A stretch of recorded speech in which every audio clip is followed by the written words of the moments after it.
Bonjour, à la une des parutions de ce vendredi 7 décembre 2018, le journal Les Échos nous apprend que Sidi Lamine va finalement reposer à Léona Niassène. Ceci est ainsi l'épilogue d'un long bras de fer entre proches du défunt PDG de Walf.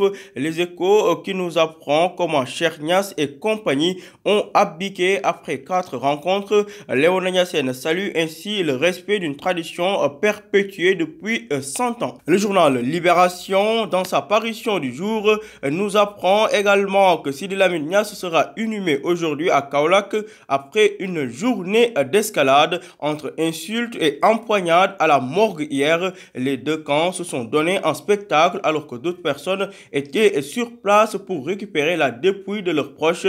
Chaque partie voulait prendre entre guillemets sa dépouille avant que la situation ne dégénère et nécessite même l'intervention de la gendarmerie qui les a chassés des lieux. Après le consensus selon Libération, la délégation a finalement récupéré la dépouille à l'hôpital principal aujourd'hui à 9 h pour un dernier pèlerinage au siège de Walf et l'enterrement à Léona Niassène. L'Observateur à sa une évoque également l'enterrement du fondateur de Walfadjri, Sidi un Sacré-Cœur à Léona. Le Mollah sera inhumé cet après-midi aux côtés de son père à Kaolack. Récit d'une folle journée de négociations menée par Oustas Adenias, Cheikh Niasse, le fils de Sidi Lamine, de dire pourquoi la famille de Sidi Lamine a cédé. Le journal Vox Populi parle d'un dénouement après un long tiraillement autour du lieu d'enterrement du PDG de Walf. Sidi Lamine sera enterré à Léona Niassène. Ses enfants ont fini par céder à la demande du clergé niassène. Sa dépouille passera toutefois devant les locaux du groupe Walfadjri à Khariala avant d'être acheminée à Kaolack. Dans cette même veine, Cheikh Niasse de répondre à Ahmed Khalifa Niasse, Mono Soul Sabay, Soul Bayou Djambour, nous dit Vox Populi. Le journal LAS, dans sa parution du jour, rend un dernier hommage à Sidi Lamine. Sidi reposera à Léona Niassène. La famille suit ainsi les instructions du Khalif de Niassène. L'implication des médiateurs a été également notée par le journal LAS qui cite parmi eux El Haj Mansour Mbaye. Parlons d'autre chose à présent à la une du journal Le Quotidien. Présidentiel 2019, Conseil constitutionnel, c'est déjà la course au dépôt de parrainage. Malick Gakou et Macky Sall ouvrent le bal. Dans tous les cas, Le Quotidien nous apprend que pour cette présidentielle, il y a un risque d'invalidation pour double parrainage.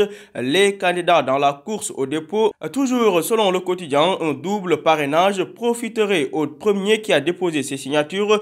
C'est pourquoi les candidats déclarés se livrent à une course effrénée devant le greffe du Conseil constitutionnel. À ce propos, Mimi Touré de dire après avoir déposé le nom de Benno Bokk Yakaar, nous sommes prêts. Le leader du grand parti, Malick Gakou, a de son côté notifié sa bannière au Conseil constitutionnel. Gakou embarque ainsi dans la grande coalition de l'espoir, nous dit Le Quotidien. À la page 3 du journal Les Échos, cette fois-ci, affaire Assane Diouf, l'on apprend que la Cour de justice de la CEDEAO donne 30 jours à l'État du Sénégal pour se pencher sur le dossier. Une autre affaire pendante en justice, l'affaire Aïda Mbacké, la dame qui avait immolé vif son mari au mariste, inculpée hier par le juge du 8e cabinet. Aïda Mbacké en prison pour assassinat, renseigne le journal L'Observateur à sa page 8. Vox Populi est également revenu sur l'affaire Aïda Mbacké, la dame qui avait brûlé vif son mari au mariste lors de son audition par le juge d'instruction. La dame de dire, je cite, ce n'est pas un assassinat mais la volonté divine. La pyromane des Maris a été inculpée pour assassinat et placée sous mandat de dépôt à la prison de Liberté 6.